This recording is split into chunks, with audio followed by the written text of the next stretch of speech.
Hello friends, in this video I will show you how to replace the fuser unit on Xerox Versalink B405 model. First,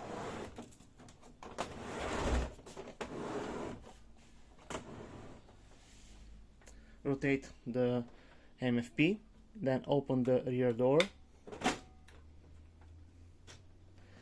This is our fuser. What we have to do: lift up these handles, then rotate the gray handles,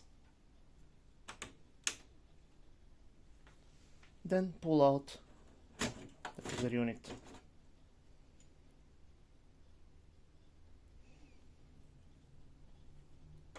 Take the new unit and in reverse order, push it back. First rotate back the gray handles, then push the green handles and close the door. That's it.